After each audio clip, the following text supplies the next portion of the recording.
નમસ્કાર વિદ્યાર્થી મિત્રો, ગુજરાત માધ્યમિક અને ઉચ્ચતર માધ્યમિક દ્વારા પ્રસારિત બાયસેગની શૈક્ષણિક ચેનલ ઉપર આપનું હાર્દિક સ્વાગત છે. આજે આપણે વિજ્ઞાન પ્રવાહના ધોરણ 11ના ગણિતશાસ્ત્રના પ્રકરણ નંબર 5નો અભ્યાસ કરીશું. જો કે આ પ્રકરણનો અભ્યાસ આપણે આગળ પહેલાં 2 ભાગમાં કરી ચૂક્યા છીએ. પ્રકરણનું નામ છે સંકર સંખ્યા અને દ્વિઘાત સમીકરણો. જોકે આ પ્રકરણનો મુખ્ય મુદ્દો છે દ્વિઘાત સમીકરણનો ઉકેલ મેળવવાનો. જે આપણે પ્રકરણની શરૂઆત કરી ત્યારે પણ કેટલીક વાત કરેલી કે દ્વિઘાત સમીકરણ છે એમાં એક વિવેચક દ્વારા એટલે કે વિવેચકનો આપણે ઉપયોગ કરીને દ્વિઘાત સમીકરણના ઉકેલ મેળવીએ છીએ. આ ઉકેલ મેળવવા માટે જો વિવેચકની કિંમત ધન હોય તો ભિન્ન વાસ્તવિક ઉકેલ મળે. જો વિવેચકની મૂલ્ય 0 હોય તો એક જ એટલે કે બંને સમાન વાસ્તવિક ઉકેલ મળે. પણ જો વિવેચકનું મૂલ્ય એટલે કે ડીનું મૂલ્ય ઋણ હોય તો 10મા ધોરણ સુધી આપણે શીખ્યા કે અહીંયા દ્વિઘાત સમીકરણના વાસ્તવિક ઉકેલ મળતા નથી. યાદ રાખજો વિદ્યાર્થી મિત્રો, દ્વિઘાત સમીકરણનો વિવેચક ઋણ હોય તો તેના વાસ્તવિક ઉકેલ મળતા નથી, પણ એના કાલ્પનિક ઉકેલ મળી શકે. એ જ આપણો મહત્ત્વનો મુદ્દો હતો આ પ્રકરણ માટેનો. હવે એના માટે પહેલાં આપણે કેટલીક સંકર સંખ્યાનો ખ્યાલ મેળવ્યો. હવે સંકર સંખ્યાની જે આપણે શરૂઆત કરી એની અંદર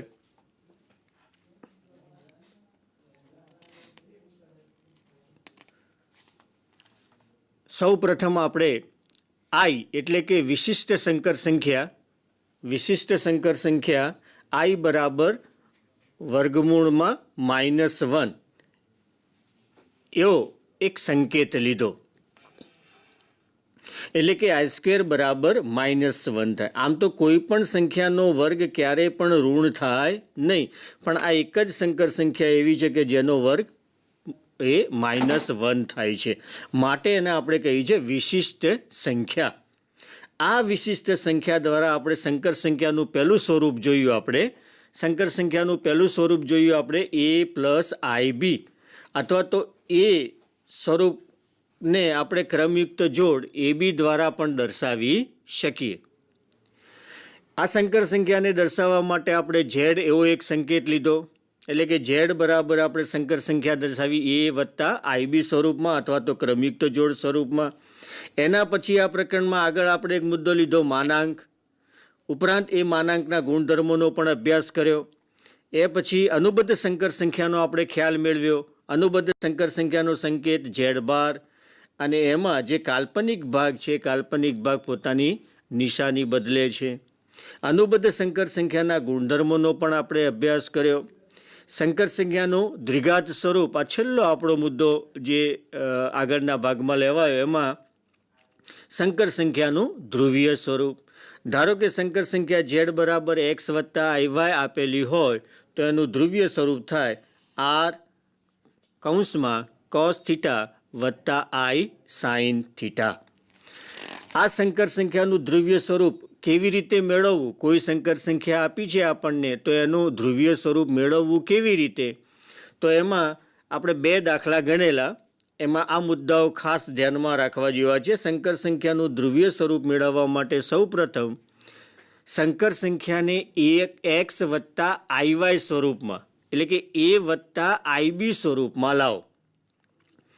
સંકર સંખ્યાને સૌપ્રથમ સાદુરૂપ આપીને a+ib સ્વરૂપમાં લાવો. એના પછી એનો માનાંક શોધો. માનાંક શોધ્યા પછી x બરાબર r(cos θ) અને y બરાબર r(sin θ) લઈ તેનો કોણાંક થીટા શોધો. હવે જે આપણે સંકર સંખ્યાનો માનાંક એટલે કે r શોધ્યો અને જે કોણાંક શોધ્યો થીટા, એ બંનેનો ઉપયોગ કરી એટલે કે એ બંનેનું મૂલ્ય આ સ્વરૂપમાં મૂકી દો. z બરાબર r cos θ + i sin θ. અને આ સ્વરૂપમાં આર અને થીટાનું મૂલ્ય મૂકીએ એટલે આપણને આપેલી સંખ્યાનું ધ્રુવીય સ્વરૂપ મળે. જોઈએ એના અન્ય દાખલા. આગળ 2 દાખલા આપણે ગણેલા છે. આજે આપણે શરૂ કરીએ એનો ત્રીજો દાખલો. ધારો કે એક સંકર સંખ્યા આપણને આપી છે -16 ભાગ્યા 1 વત્તા i વર્ગમૂળમાં 3 ને ધ્રુવીય સ્વરૂપમાં ફેરવો. હવે જ્યારે બી સંકર સંખ્યાને ધ્રુવીય સ્વરૂપમાં ફેરવવી હોય તો સૌ પ્રથમ કામ શું કરવું પડે? તો એ સંકર સંખ્યાને a વત્તા ib સ્વરૂપ અથવા તો x વત્તા iy સ્વરૂપમાં આપણે રૂપાંતરણ કરવી પડે. તો એના માટે આપણને સંકર સંખ્યા z બરાબર આપી છે -16 ભાગ્યા 1 વત્તા i વર્ગમૂળમાં 3. નીચે જે સંકર સંખ્યા છે એની અનુબદ્ધ સંકર સંખ્યા વડે ગુણો અને ભાગો. એ ગુણવા અને ભાગવાથી આપણને સાદું રૂપ મળશે -16 ગુણ્યા 1 ઓછા i વર્ગમૂળમાં 3 ભાગ્યા નીચે સાદું રૂપ મળશે આપણને. આને આપણે વિચારીએ કે a વત્તા ib અને a માઇનસ ib તો a square minus b square એવું એનું સાદું રૂપ થાય. એટલે કે 1નો સ્ક્વેર ઓછા i√3નો સ્ક્વેર એટલે i સ્ક્વેર 3. સાદું રૂપ આગળ વધારીએ તો -16 ગુણ્યા 1 ઓછા i વર્ગમૂળમાં 3 ભાગ્યા 4. i સ્ક્વેર બરાબર આપણે -1 મૂકીએ. i સ્ક્વેર બરાબર -1 એટલે 1 વત્તા 3 એટલે 4. છેદ ઉડાડીએ તો સાદું રૂપ મળે આપણને -4 વત્તા i વર્ગમૂળ 4 વર્ગમૂળમાં 3. તો આ સંકર સંખ્યા જે આપેલી હતી એનું a વત્તા ib સ્વરૂપ આપણને મળ્યું -4 વત્તા i 4 વર્ગમૂળમાં 3. હવે એ સંકર સંખ્યાનો માનાંક એટલે કે r શોધીએ. તો r બરાબર માનાંકમાં z એટલે કે વર્ગમૂળમાં વાસ્તવિક ભાગનો વર્ગ એટલે કે 16 અને કાલ્પનિક ભાગનો વર્ગ એટલે કે 48 બરાબર વર્ગમૂળમાં 64 એટલે કે 8. તો r બરાબર આપણને મળે 8. હવે થીટા શોધવા માટે x બરાબર લઈએ આપણે r cos થીટા અને y બરાબર લઈશું આપણે r sin થીટા, જ્યાં થીટા એ -π અને πની વચ્ચે આવેલી માપ છે. x એટલે વાસ્તવિક ભાગ -4, r આપણે શોધ્યો 8 ઇન્ટુ cos થીટા, y એટલે કે કાલ્પનિક ભાગ r 8 આપણે શોધ્યો તે ઇન્ટુ sin થીટા. એટલે cos થીટાનું મૂલ્ય આની ઉપરથી મળશે આપણને -1/2 અને sin થીટાનું મૂલ્ય મળશે આપણને √3/2. cosનું મૂલ્ય ઋણ છે, સાઇનનું મૂલ્ય ધન છે.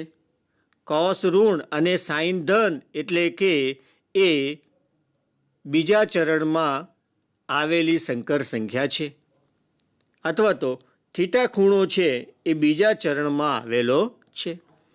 જો થીટા બીજા ચરણમાં હોય તો એનું મૂલ્ય લખાય થીટા બરાબર π ઓછા π/3. કોસનું મૂલ્ય 1/2 અને સાઇનનું મૂલ્ય √3/2 π/3 ખૂણા માટે થાય.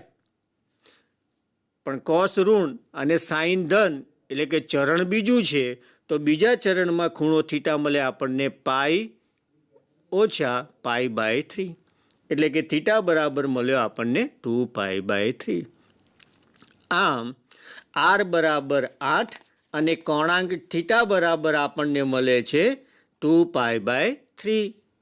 માટે સંકર સંખ્યાનું ધ્રુવીય સ્વરૂપ z બરાબર r ગુણ્યા cos theta plus i sin theta, એમાં આરની કિંમત 8 અને થીટાની કિંમત 2π/3 મૂકતા આપેલી સંકર સંખ્યાનું ધ્રુવીય સ્વરૂપ આપણને મળ્યું 8 ગુણ્યા cos 2π/3 પ્લસ i sin 2π/3. આ જ રીતે એક બીજો દાખલો આપણે જોઈએ, સંકર સંખ્યાનું ધ્રુવીય સ્વરૂપ. તો સંકર સંખ્યા 4/1 વત્તા વર્ગમૂળમાં 3i ને ધ્રુવીય સ્વરૂપમાં દર્શાવો.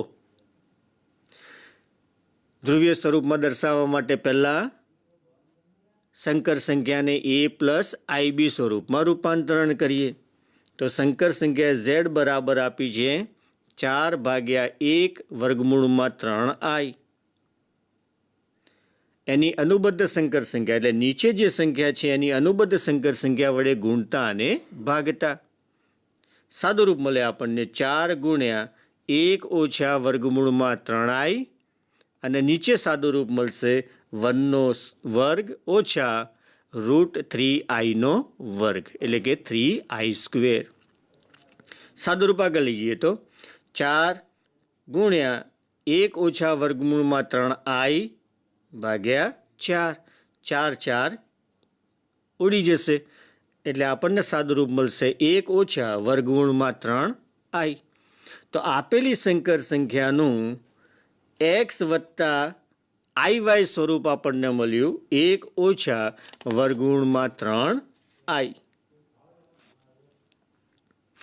હવે આનો માનાંક શોધીએ r. ધ્રુવીય સ્વરૂપ શોધવા માટે મુખ્ય છે આપણા માટે એક r શોધવો તે અને બીજો કોણાંક થીટા શોધવો તે. તો પહેલા માનાંક r એટલે કે વર્ગમૂળમાં વાસ્તવિક ભાગનો વર્ગ વત્તા કાલ્પનિક ભાગનો વર્ગ એટલે 1 વત્તા 3 એટલે 4નું વર્ગમૂળ એટલે 2. તો r બરાબર મળે છે આપણને 2. હવે કોણાંક શોધવા માટે x બરાબર લઈશું આપણે r cos થીટા, y બરાબર લઈશું આપણે r sin થીટા, જ્યાં થીટા એ -π અને πમાં રહેલું મૂલ્ય છે. x એટલે કે વાસ્તવિક ભાગ 1 છે, r આપણે શોધેલો છે 2 × cos થીટા, y એટલે કાલ્પનિક ભાગ -√3, r એટલે આપણે શોધ્યો છે 2 અને sin થીટા. આના ઉપરથી cos થીટાનું મૂલ્ય મળશે 1/2 અને sin થીટાનું મૂલ્ય મળશે -√3/2. અહીંયા cos ધન છે, sin ઋણ છે. cos ધન હોય ને sin ઋણ હોય તો થીટા એ ચોથા ચરણમાં આવેલ છે અથવા તો આ સંકર સંખ્યા ચોથા ચરણની સંકર સંખ્યા છે.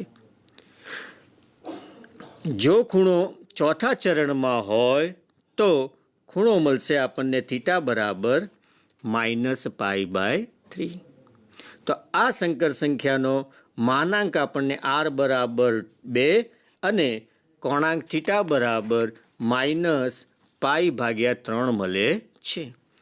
આ બંને મૂલ્ય સંકર સંખ્યાના ધ્રુવીય સ્વરૂપમાં મૂકતા r બરાબર 2, થીટા કોણાંક બરાબર -π/3 વત્તા i sin -π/3. આ જે મળ્યું એ છે આપેલી સંકર સંખ્યાનું ધ્રુવીય સ્વરૂપ. જો જરા સાદું રૂપ આપીને આપણે લખીએ તો આ જે ખૂણાની માઇનસ નિશાની છે એને આપણે બહાર કાઢીએ, એનું સાદું રૂપ આપી દઈએ તો તમને ખબર છે કે કોસમાં ખૂણો માઇનસ હોય તો એની માઇનસ નિશાની બહાર આવતી નથી, એટલે સાદું રૂપ આવશે 2 ગુણ્યા cos π/3. જ્યારે સાઇનમાં માઇનસ નિશાની બહાર આવે એટલે ત્યાં થશે -i sin π/3. તો આ મળ્યું આપેલી સંકર સંખ્યાનું ધ્રુવીય સ્વરૂપ. તો મિત્રો આ આપણે કોઈ પણ સંકર સંખ્યાનું ધ્રુવીય સ્વરૂપ આપણે મેળવી શકીએ. મુખ્ય મુદ્દો જ્યારે બી કોઈ પણ સંકર સંખ્યાનું ધ્રુવીય સ્વરૂપ મેળવવું હોય તો સૌ પ્રથમ જે આપેલી સંકર સંખ્યા છે એ સંકર સંખ્યાને a વત્તા IB સ્વરૂપમાં રૂપાંતરણ કરો. પછી એનો માનાંક એટલે કે r શોધો. એના પછી x બરાબર r cos થીટા, y બરાબર r sin થીટા લઈ અને તમે એના ઉપરથી કોણાંક શોધો. આ માનાંક r અને કોણાંક જે થીટા શોધાયો એ z એટલે કે સંકર સંખ્યાના ધ્રુવીય સ્વરૂપ r cos થીટા વત્તા આ i sin થીટાની અંદર મૂકતા આપણને આપેલી સંકર સંખ્યાનું ધ્રુવીય સ્વરૂપ મળે. અહીંયાથી આપણે આગળ વધીએ. જે આપણે મુખ્ય મુદ્દા માટે આ પ્રકરણની શરૂઆત કરેલી દ્વિઘાત સમીકરણનો ઉકેલ. તો હવે વાત કરશું આપણે દ્વિઘાત સમીકરણનો ઉકેલ. 10મા ધોરણમાં આમ તો તમે જોઈ ગયા છો કે દ્વિઘાત સમીકરણનો ઉકેલ આપણે કેવી રીતે મેળવવો. તો એની આપણે અહીંયા શરૂઆત કરીએ દ્વિઘાત સમીકરણનો ઉકેલ. દ્વિઘાત સમીકરણના ઉકેલમાં સૌ પ્રથમ ધારો કે આપણને દ્વિઘાત સમીકરણ આપેલું છે એ એક્સ સ્ક્વેર વત્તા બી એક્સ વત્તા સી બરાબર 0. જો અન્ય સ્વરૂપમાં દ્વિઘાત સમીકરણ આપ્યું હોય તો એનું સાદું રૂપ આપી સૌ પ્રથમ તમારે આ સ્વરૂપની અંદર દ્વિઘાત સમીકરણને લાવવું જરૂરી છે. આ સ્વરૂપમાં એટલે પ્રથમ એક્સ સ્ક્વેરવાળું પદ ગોઠવવાનું, બીજું એક્સવાળું પદ અને ત્રીજું અચળ પદ. આ રીતે સાદું રૂપ આપી અને દ્વિઘાત સમીકરણનું સ્વરૂપ લાવવું. હવે એ દ્વિઘાત સમીકરણો પરથી સૌ પ્રથમ એ, બી અને સી લઈ લો. એના ઉપરથી ડી શોધો. ડી એટલે વિવેચક. આ ડી વિવેચકનું મૂલ્ય બી સ્ક્વેર માઇનસ 4ac દ્વારા મળે આપણને. જો ડીનું મૂલ્ય ધન મળે તો સમીકરણના બે ભિન્ન વાસ્તવિક ઉકેલ મળે. આ 10મા ધોરણમાં પણ તમે અભ્યાસ કરી ચૂક્યા છો કે વિવેચક એટલે કે બી સ્ક્વેર માઇનસ 4ac મૂલ્ય ધન મળે તો આપેલા દ્વિઘાત સમીકરણના બે ભિન્ન વાસ્તવિક ઉકેલ મળે. જો એ ડીનું મૂલ્ય 0 મળે તો સમીકરણના બે સમાન વાસ્તવિક ઉકેલ મળે, અથવા તો કહી શકાય કે એક જ વાસ્તવિક ઉકેલ મળે. 10મા ધોરણમાં આપણે જોયેલું કે જો વિવેચક ડીનું મૂલ્ય ઋણ મળે તો આવા દ્વિઘાત સમીકરણના વાસ્તવિક ઉકેલ મળતા નથી. મિત્રો, વાસ્તવિક ઉકેલ નથી મળતા પણ એના કાલ્પનિક અથવા તો સંકર સંખ્યા એ ઉકેલ મળી શકે. અને એ જ મહત્વનો મુદ્દો આપણે અહીંયા જોવાનો છે કે જ્યારે દ્વિઘાત સમીકરણના વિવેચકનું મૂલ્ય ઋણ હોય તો સમીકરણના બે ભિન્ન કાલ્પનિક અથવા તો સંકર સંખ્યા ઉકેલ કેવી રીતે મેળવવા. તો આપણે એના માટે કેટલાક દાખલા લઈએ. દ્વિઘાત સમીકરણનો ઉકેલ એટલે શું? તો એક્સનું મૂલ્ય. એ એક્સનું મૂલ્ય શું છે એ તો તમે જાણો જ છો 10મા ધોરણમાં. એક્સ બરાબર minus B plus or minus વર્ગમૂળમાં બી સ્ક્વેર માઇનસ 4ac. આ બી સ્ક્વેર માઇનસ 4acની જગ્યાએ તમે ડી લખો તો પણ ચાલે. જો તમે આગળ ડી શોધેલો હોય તો અહીંયા એકલો ડી લખો તો પણ ચાલે. ભાગ્યા 2a. તો દ્વિઘાત સમીકરણનો ઉકેલ એક્સ બરાબર minus B plus or minus વર્ગમૂળમાં બી સ્ક્વેર માઇનસ 4ac ભાગ્યા 2a દ્વારા મળે. અન્ય રીતે પણ આના ઉકેલ મેળવવા હોય તો મેળવી શકાય, પણ એ દ્વિઘાત સમીકરણ એ પ્રકારનું હોય તો જ. બાકી બને ત્યાં સુધી આ જ સૂત્રનો ઉપયોગ કરી અને દ્વિઘાત સમીકરણનો ઉકેલ મેળવવો. ધારો કે એક દ્વિઘાત સમીકરણ આપણને આપેલું છે એક્સ સ્ક્વેર વત્તા 3 બરાબર 0. અહીંયા દ્વિઘાત સમીકરણ બે ઘાત છે એટલે દ્વિઘાત સમીકરણ તો છે જ, પણ પદ માત્ર બે જ આપે છે. એક પદ એક્સવાળું પદ આપેલ નથી. એક્સ સ્ક્વેરનો સહગુણક છે 1 એટલે એ બરાબર થયો 1. એક્સવાળું પદ નથી એટલે એનો સહગુણક થયો 0 અને અચળ પદ 3 છે એટલે સી બરાબર આપણને મળશે 3. એ, બી અને સીના મૂલ્ય ઉપરથી આપણે વિવેચક ડીનું મૂલ્ય શોધીએ તો ડી બરાબર બી સ્ક્વેર માઇનસ 4ac બરાબર બી એટલે 0, 4, એનું મૂલ્ય છે 1 અને સીનું મૂલ્ય છે 3. તો 0 ઓછા 4 ગુણ્યા 1 ગુણ્યા 3 બરાબર મળશે આપણને -12. -12 એટલે કે ઋણ સંખ્યા થઈ. તો વિવેચકનું મૂલ્ય અહીંયા આપણને ઋણ સંખ્યા મળે છે, માટે આ સમીકરણના ઉકેલ મળે ચોક્કસ, પણ એ સંકર સંખ્યાઓ મળે. હવે ઉકેલ મેળવવા માટે એક્સ બરાબર -b પ્લસ ઓર માઇનસ વર્ગમૂળમાં b² - 4ac/2a નો ઉપયોગ કરીએ તો x બરાબર b એટલે મૂલ્ય છે 0 પ્લસ ઓર માઇનસ વર્ગમૂળમાં ડીનું મૂલ્ય એટલે કે b² - 4ac નું મૂલ્ય મળ્યું આપણને -12 ભાગ્યા 2 × a એટલે 1. સાદું રૂપ આવશે x બરાબર પ્લસ ઓર માઇનસ વર્ગમૂળમાં આ -1 છે, માઇનસ સંખ્યા હોય તો વર્ગમૂળ નીકળે નહીં, એટલે માઇનસ જે છે એને આપણે i² રૂપાંતરણ કરીએ તો -12 ને લખાશે વર્ગમૂળમાં i² × 12 ભાગ્યા 2. સાદું રૂપ કરીએ તો x બરાબર પ્લસ ઓર માઇનસ i²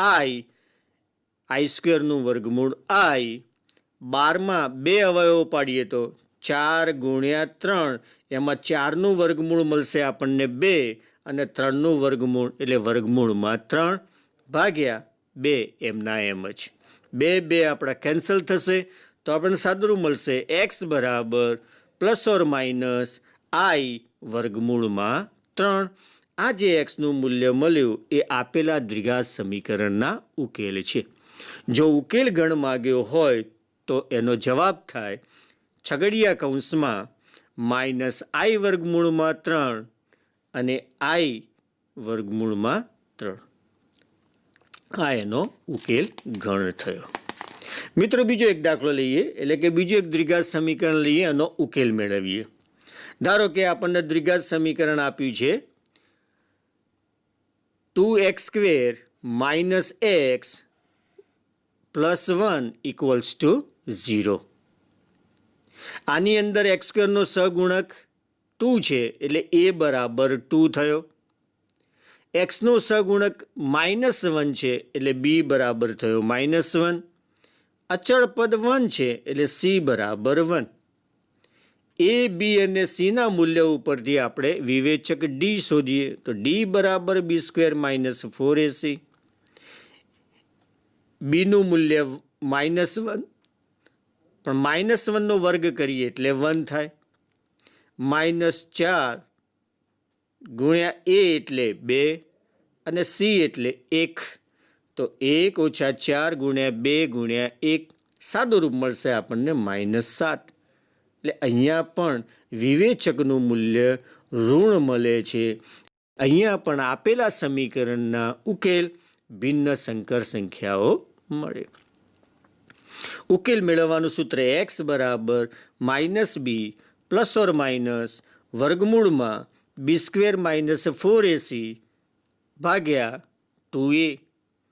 કિંમતો મૂકીએ તો b ની કિંમત છે -1 પણ અહીંયા -b છે એટલે થઈ જશે +1 પ્લસ ઓર માઇનસ વર્ગમૂળમાં b² - 4ac નું મૂલ્ય મળ્યું આપણને -7 ભાગ્યા 2 × 2. એનું મૂલ્ય 2 છે એટલે એનું મૂલ્ય 2 મૂકીએ તો 2 × 2 બરાબર સાદું રૂપ 1 પ્લસ ઓર માઇનસ વર્ગમૂળમાં આ માઇનસ નિશાની દૂર કરવા માટે આપણે માઇનસને રૂપાંતરણ કરીએ i² તો i² 7 અપોન 2 × 2 એટલે 4. આમ x બરાબર આપણને મળે 1 પ્લસ ઓર માઇનસ i² નું વર્ગમૂળ i એટલે i વર્ગમૂળમાં 7 અપોન 4. આ થયા આપેલા દ્વિઘાત સમીકરણના ઉકેલ. જેના ઉકેલ ગણ સ્વરૂપમાં લખવા હોય તો પ્લસ અને માઇનસ નિશાનીથી 2 ઉકેલ છૂટા પાડી દો. તો પહેલો ઉકેલ થશે 1 - i વર્ગમૂળમાં 7 ભાગ્યા 4 અને બીજો ઉકેલ થશે 1 + i વર્ગમૂળમાં 7 ભાગ્યા 4. આ થયા આપેલ દ્વિઘાત સમીકરણના ઉકેલ. બીજો એક દાખલો મિત્રો જોઈએ આપણે, જેથી આપણને સારી એવી પ્રેક્ટિસ થાય કે દ્વિઘાત સમીકરણનો ઉકેલ કેવી રીતે મેળવવો. ત્રીજું દ્વિઘાત સમીકરણ લઈએ આપણે વર્ગમૂળમાં 3x² ઓછા વર્ગમૂળમાં 2x વત્તા 3 ગુણ્યા વર્ગમૂળમાં 3 બરાબર 0. એક્સ સ્ક્વેરનો સહગુણક છે અહીંયા વર્ગમૂળમાં 3 એટલે એ બરાબર થયો વર્ગમૂળમાં 3. એક્સનો સહગુણક છે ઓછા √2 એટલે કે બી બરાબર થશે માઇનસ વર્ગમૂળમાં 2. અચળ પદ 3 વર્ગમૂળમાં 3 છે એટલે સી બરાબર થશે 3 વર્ગમૂળમાં 3. આના ઉપરથી એટલે કે એ બી અને સીના મૂલ્ય ઉપરથી આપણે ડી વિવેચક શોધીએ તો બી સ્ક્વેર માઇનસ 4ac બરાબર બીનું મૂલ્ય માઇનસ વર્ગમૂળમાં 2નો વર્ગ એટલે 2 ઓછા 4 ગુણ્યા એનું મૂલ્ય √3 અને સીનું મૂલ્ય 3 ગુણ્યા વર્ગમૂળમાં 3. સાદું રૂપ આપીએ તો આપણને મળે -34. -34 એટલે કે અહીંયા પણ આપણને ડીનું મૂલ્ય ઋણ મળે છે. એટલે કે અહીંયા સમીકરણના ઉકેલ ભિન્ન સંકર સંખ્યાઓ છે એમ કહેવાય. અને આ સંકર સંખ્યા ઉકેલ x બરાબર -b ± વર્ગમૂળમાં B square minus 4ac અપન 2a પરથી શોધી શકાય. તો એની અંદર એ બી અને સી ના મૂલ્ય મૂકીએ તો -b એટલે કે વર્ગમૂળમાં 2 ± વર્ગમૂળમાં બી સ્ક્વેર માઇનસ 4ac મૂલ્ય આપણને મળ્યું છે -34. તો વર્ગમૂળમાં -34 ભાગ્યા 2a એટલે 2 વર્ગમૂળમાં 3. સાદું રૂપ આપીએ તો -34 છે એટલે માઇનસની સંખ્યા દૂર કરવા માટે આપણે એને આઈ સ્ક્વેરમાં રૂપાંતરણ કરી. સાદું રૂપ આપીએ તો √2 અહીંયાથી કોમન નીકળે કારણ કે આ જે 34 છે એના 2 ભાગ પડે 17 ગુણ્યા 2 એટલે કે 17નું વર્ગમૂળ ગુણ્યા 2નું વર્ગમૂળ. હવે અહીંયા 17નું વર્ગમૂળ અને 2નું વર્ગમૂળ 2 પદ આવશે તો 2નું વર્ગમૂળ આપણે સામાન્ય લઈએ અને નીચે જે 2 છે એને પણ આપણે વર્ગમૂળમાં 2 એવી રીતે ભાગ પાડીએ તો વર્ગમૂળમાં 2 ઉડી જાય. નીચે વધે વર્ગમૂળમાં 2 3 એટલે કે વર્ગમૂળમાં 6. ઉપરથી વર્ગમૂળમાં 2 કોમન નીકળ્યા એટલે ત્યાં વધશે પહેલા પદમાં 1 ± આઈ સ્ક્વેરનું વર્ગમૂળ એટલે આઈ અને અહીંયા વર્ગમૂળમાં 2 કોમન નીકળી ગયો એટલે વર્ગમૂળમાં 17 વધશે તો વર્ગમૂળમાં 17. આ જે એક્સના મૂલ્ય મળ્યા એ છે આપેલા દ્વિઘાત સમીકરણના ઉકેલ. જો એને ઉકેલ ગણ સ્વરૂપની અંદર લખીએ તો પ્લસ અને માઇનસથી બંને ઉકેલને છૂટા પાડો.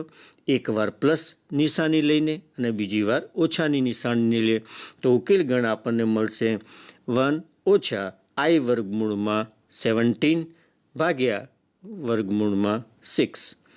એવી જ રીતે 1 + આઈ વર્ગમૂળમાં 17 ભાગ્યા વર્ગમૂળમાં 6. તો આ થયો એનો ઉકેલ ગણ. એક ચોથો દાખલો લઈએ આપણે. દ્વિઘાત સમીકરણ આપ્યું છે x² + x વત્તા 1 ભાગ્યા વર્ગમૂળમાં 2 બરાબર 0. અહીંયા આપણને x2નો સહગુણક a બરાબર 1, xનો સહગુણક b બરાબર 1 અને અચળ પદ c બરાબર 1 ભાગ્યા વર્ગમૂળમાં 2. આના ઉપરથી આપણને વિવેચક ડીનું મૂલ્ય મળે b² - 4ac ઉપરથી મૂલ્ય મૂકી દો એ બી અને સીના તો આપણને વિવેચક ડીનું મૂલ્ય આપણને મળશે -1 - 2 વર્ગમૂળમાં 2. માઇનસ આપણે કોમન કાઢીએ તો -2√2 - 1. અહીંયા માઇનસની નિશાની આપણે કોમન લીધી. શા માટે? તો મોટી સંખ્યા જે છે એને પ્રથમ રાખવા માટે. અને માઇનસ નિશાની કોમન નીકળે છે મોટી સંખ્યા પ્રથમ લાવવાથી. માટે આ વિવેચકનું મૂલ્ય ઋણ છે એમ કહેવાય.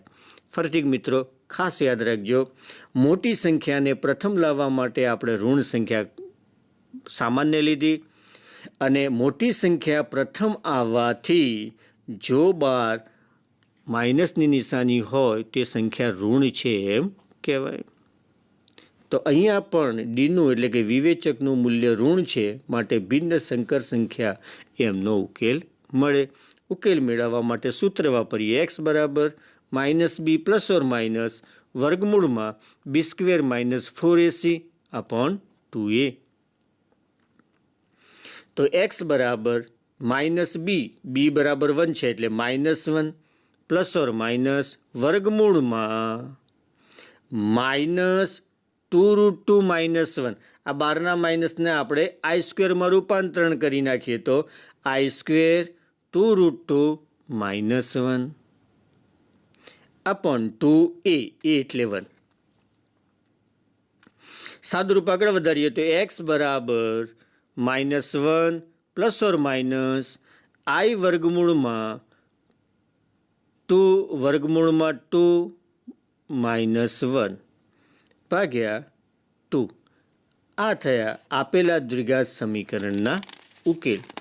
જો ઉકેલ ગણ સ્વરૂપમાં લખવા હોય તો એ જ રીતે છગડીયા કૌંસમાં પ્લસ અને માઇનસ સાઇનથી ઉકેલને છૂટા પાડો જેથી આપણને મળે એનો ઉકેલ ગણ. તો વિદ્યાર્થી મિત્રો, અહીંયા આપણે વાત કરી કેવી રીતે દ્વિઘાત સમીકરણનો ઉકેલ મેળવવો. આ પ્રકરણનો જે મહત્વનો મુદ્દો હતો, જે મેઇન મુદ્દો હતો કે દ્વિઘાત સમીકરણના ઉકેલ મેળવવા. તો જ્યારે બી વિવેચકનું મૂલ્ય ઋણ હોય ત્યારે એ દ્વિઘાત સમીકરણના ઉકેલ ભિન્ન સંકર સંખ્યાઓ મળે એ આપણે વાત કરી.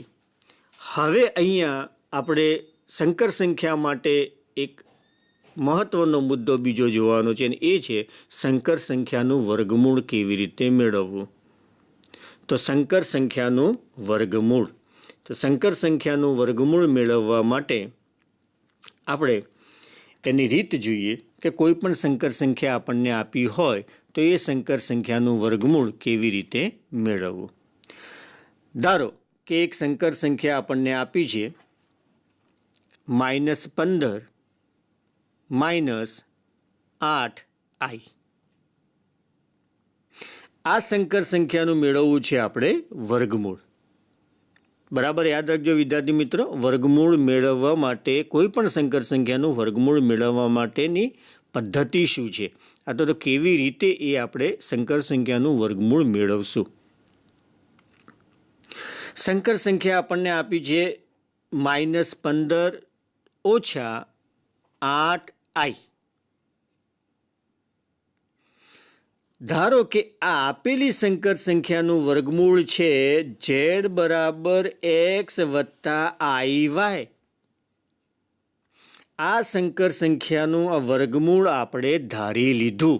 એનો અર્થ એવો થયો કે z એટલે આપેલી સંકર સંખ્યા -15 -8i નું વર્ગમૂળ.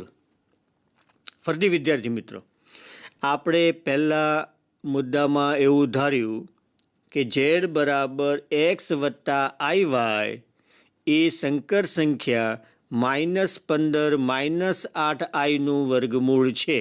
એનો અર્થ એવો થયો કે z એટલે વર્ગમૂળમાં -15 -8i. z એટલે આપણે લીધેલો x વત્તા iy.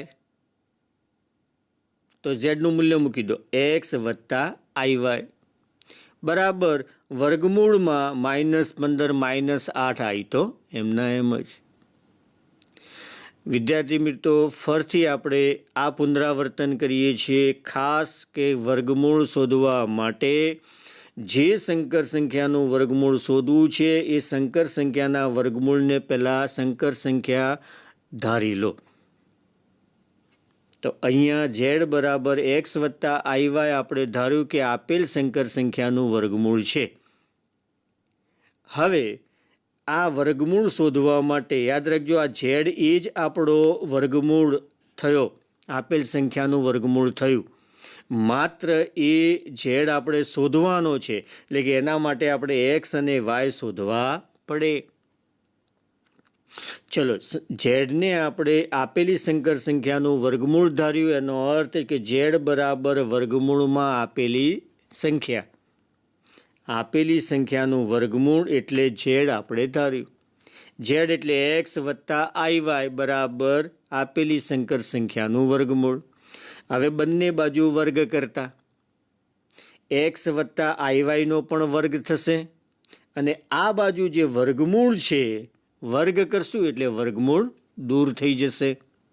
સાદું રૂપ આપીએ તો એ વત્તા આઈ બીનો વર્ગ જે રીતે સાદું રૂપ આપીએ એ પ્રકારે આપણે સાદું રૂપ આપીએ તો એક્સનો વર્ગ વત્તા 2 ગુણ્યા એક્સ ગુણ્યા આઈ વાય વત્તા બીજા પદનો વર્ગ એટલે કે આઈ સ્ક્વેર વાય સ્ક્વેર બરાબર આ બાજુ તો એમની એમ સંકર સંખ્યા -15 -8 આઈ.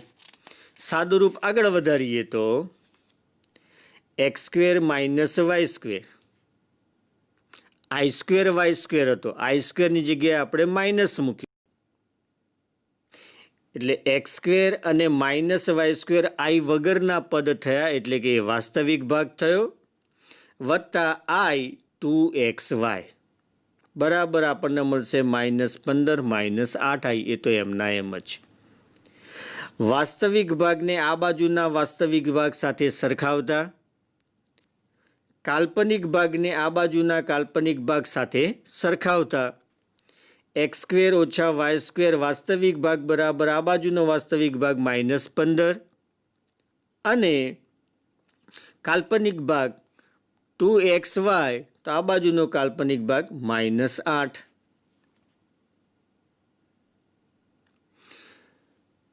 તો મિત્રો આપણને બે વસ્તુ મળી કે એક્સ સ્ક્વેર ઓછા વાય સ્ક્વેર બરાબર -15 અને 2xy બરાબર -8. હવે 10મા ધોરણમાં આપણે એક સાદું રૂપ આપેલું કે એક્સ સ્ક્વેર વત્તા વાય સ્ક્વેરનો વર્ગ -4 ગુણ્યા એક્સ સ્ક્વેર વાય સ્ક્વેર બરાબર એનું સાદું રૂપ મળે આપણને એક્સ સ્ક્વેર માઇનસ વાય સ્ક્વેરનો વર્ગ. આની અંદર આપણી જોડે એક્સ સ્ક્વેર માઇનસ વાય સ્ક્વેરનું મૂલ્ય છે તો એ મૂકી દઈએ.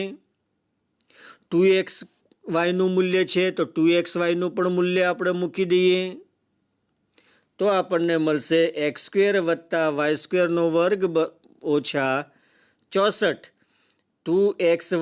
2xyનું જે મૂલ્ય છે એ આપણી જોડે છે -8 -8નો વર્ગ એટલે 64 બરાબર X square minus Y square -15 નો વર્ગ એટલે 225.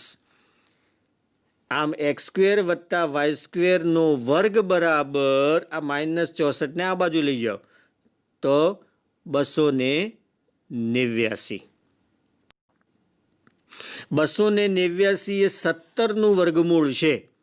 તો જો બંને બાજુ વર્ગમૂળ લઈએ તો આ વર્ગ છે જતો રહેશે વર્ગમૂળ લઈએ એટલે તો એક્સ સ્ક્વેર વત્તા વાય સ્ક્વેર મળશે અને આ બાજુ 289નું વર્ગમૂળ આપણને મળશે 17. તો એક્સ સ્ક્વેર વત્તા વાય સ્ક્વેર બરાબર મળ્યો આપણને 17. તો હવે મિત્રો બે મહત્વની કિંમતો આપણી જોડે છે એક એક્સ સ્ક્વેર ઓછા વાય સ્ક્વેરની અને બીજી કિંમત છે એક્સ સ્ક્વેર વત્તા વાય સ્ક્વેરની. આ બંનેનો સરવાળો કરીએ એક્સ સ્ક્વેર ઓછા વાય સ્ક્વેર બરાબર -15 અને એક્સ સ્ક્વેર વત્તા વાય સ્ક્વેર બરાબર 17. તો બંનેનો સરવાળો કરતા 2x સ્ક્વેર બરાબર મળશે 2. બંને બાજુથી 2 કેન્સલ કરીએ તો એક્સ સ્ક્વેર બરાબર મળશે 1. જો એક્સ સ્ક્વેર બરાબર 1 હોય તો એક્સ સ્ક્વેર બરાબર 1 આમ બેમાંથી કોઈ પણ એકમાં મૂકો એટલે વાય સ્ક્વેરનું મૂલ્ય મળશે 16. એક્સ સ્ક્વેર બરાબર 1 છે વાય સ્ક્વેર બરાબર 16 છે એટલે એક્સ બરાબર મળશે આપણને ±1. એક્સ સ્ક્વેર બરાબર 1નું વર્ગમૂળ કરીએ તો એક્સ બરાબર મળે આપણને ±1 અને વાય સ્ક્વેર બરાબર 16 છે તો વાય સ્ક્વેરનું વર્ગમૂળ કરીએ તો વાય બરાબર મળશે આપણને ±4. તો એક્સનું મૂલ્ય મળ્યું ±1 વાયનું મૂલ્ય મળ્યું ±4. પણ અહીંયા આપણે આગળ જોયું કે એક્સ વાયનું મૂલ્ય આપણને મળે છે -4, ઋણ છે. જો એક્સ અને વાયનો ગુણાકાર ઋણ મળતો હોય તેનો અર્થ એવો થયો કે એક સંખ્યા ધન હોય ત્યારે બીજી સંખ્યા ઋણ હોય.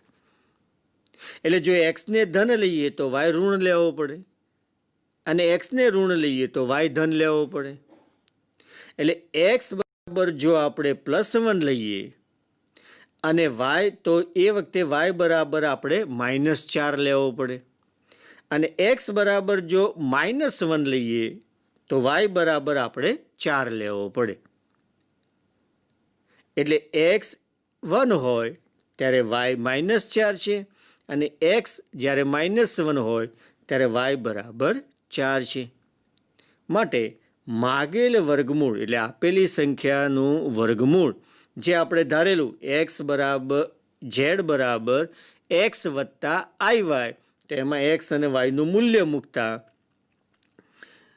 એક્સનું મૂલ્ય 1 તો વાયનું મૂલ્ય -4 એટલે 1 ઓછા i4 અને બીજું એક્સ બરાબર -1 ત્યારે વાય બરાબર 4 તો બીજું એનું વર્ગમૂળ મળે -1 વત્તા i4. કોઈ પણ સંખ્યાનું વર્ગમૂળ 2 મળે, આટલું યાદ રાખજો વિદ્યાર્થી મિત્રો. કોઈ પણ સંખ્યાનું વર્ગમૂળ કરવા નીકળીએ એટલે 2 ની. જો કોઈ સંખ્યાનું ઘનમૂળ કરવાનું હોય તો 3 ની આવે, ચતુર્થમૂળ કરવાનું હોય તો 4 જવાબ આવે. તો આમ સંકર સંખ્યાના આપણને 2 વર્ગમૂળ શોધવાના હોય તો 2 વર્ગમૂળ આપણને મળે. તો આ આપેલી સંકર સંખ્યાના વર્ગમૂળ છે. બીજો એક દાખલો લઈએ આપણે. 1 ઓછા i નું વર્ગમૂળ મેળવો. આગળના દાખલા પ્રમાણે પહેલાં તો જે સંકર સંખ્યાનું વર્ગમૂળ શોધવાનું છે એ સંકર સંખ્યાનું વર્ગમૂળ ધારી લો. ધારો કે ઝેડ બરાબર એક્સ વત્તા આઈ વાર એ એનું વર્ગમૂળ છે. હવે આપણો મુદ્દો એ રહ્યો કે એક્સ અને વાયની મૂલ્ય શોધી અહીંયા એક્સ અને વાયના મૂલ્ય મૂકો એટલે વર્ગમૂળ આપણને મળી જાય. તો ઝેડ એ આપણે ધાર્યું 1 ઓછા આઈનું વર્ગમૂળ એટલે કે ઝેડ બરાબર છે વર્ગમૂળમાં 1 ઓછા આઈ. બંને બાજુ આપણે વર્ગ કરીએ તો ઝેડ સ્ક્વેર બરાબર થશે 1 ઓછા આઈ. અહીંયા વર્ગમૂળ નીકળી ગયું, બંને બાજુ વર્ગ કરતા અહીંયા થશે ઝેડનો વર્ગ, જ્યારે અહીંયા વર્ગમૂળ દૂર થશે એટલે 1 ઓછા આઈ. ઝેડ બરાબર આપણે લીધેલો છે એક્સ વત્તા આઈ વાય, તો મૂલ્ય મૂકીએ તો ઝેડનો સ્ક્વેર એટલે એક્સ વત્તા આઈ વાયનો વર્ગ બરાબર 1 ઓછા આઈ, તો એમનું એમ જ. સાદું રૂપ આપીએ તો એક્સ સ્ક્વેર વત્તા 2x ઇન્ટુ આઈ વાય વત્તા I square Y square. I square એટલે -1, આઈ સ્ક્વેર બરાબર -1 મૂકીએ તો આ -y સ્ક્વેર થશે. -y સ્ક્વેર એટલે આઈ વગરનું પદ, આઈ વગરનું પદ એટલે આપણે એક્સ સ્ક્વેર સાથે જોડીએ જેથી વાસ્તવિક ભાગ મળે એક્સ સ્ક્વેર ઓછા વાય સ્ક્વેર વત્તા 2 આઈના આપણે આગળ લઈએ તો i2xy, i2xy બરાબર 1 ઓછા આઈ, તો એમના એમ જ. બંને બાજુ વાસ્તવિક ભાગ અને કાલ્પનિક ભાગને સરખાવતા, બંને બાજુ વાસ્તવિક ભાગ અને કાલ્પનિક ભાગને સરખાવતા આપણને મળશે એક્સ સ્ક્વેર ઓછા વાય સ્ક્વેર બરાબર 1 અને 2xy બરાબર -1. હવે એક્સ સ્ક્વેર વત્તા વાય સ્ક્વેરનો વર્ગ ઓછા 4x સ્ક્વેર વાય સ્ક્વેર બરાબર એક્સ સ્ક્વેર માઇનસ વાય સ્ક્વેરનો વર્ગ થાય એવું 10મા ધોરણમાં આપણે શીખી ગયેલા છીએ. એમાં એક્સ સ્ક્વેર ઓછા વાય સ્ક્વેર અને 2xy, આ 4x સ્ક્વેર વાય સ્ક્વેર એટલે 2xy નો વર્ગ થાય. 2xy નું મૂલ્ય જે આપણને મળ્યું એ મૂકીએ તો આપણને મળશે એક્સ સ્ક્વેર વત્તા વાય સ્ક્વેરનો વર્ગ, 2xy એટલે -1 નો વર્ગ એટલે 1 બરાબર X square minus Y square એટલે 1, 1 નો વર્ગ એટલે એ પણ 1. તો એક્સ સ્ક્વેર વત્તા વાય સ્ક્વેરનો વર્ગ બરાબર આપણને મળશે 2. એટલે એક્સ સ્ક્વેર વત્તા વાય સ્ક્વેર બરાબર મળશે વર્ગમૂળમાં 2. એક્સ સ્ક્વેર વત્તા વાય સ્ક્વેર બરાબર મળ્યો આપણને વર્ગમૂળમાં 2. X square minus Y square બરાબર મળ્યો આપણને 1. આ બંનેનો ઉપયોગ કરીએ એટલે કે એ બંનેનો જો આપણે સરવાળો કરીએ તો એ બંનેનો સરવાળો કરતાં એક્સ સ્ક્વેર વત્તા વાય સ્ક્વેર બરાબર 1, એક્સ સ્ક્વેર વત્તા વાય સ્ક્વેર બરાબર વર્ગમૂળમાં 2 નો સરવાળો કરીએ તો 2x સ્ક્વેર બરાબર મળશે આપણને 1 વત્તા વર્ગમૂળમાં 2. એટલે એક્સ સ્ક્વેર બરાબર મળશે 1 વત્તા વર્ગમૂળમાં 2 ભાગ્યા 2.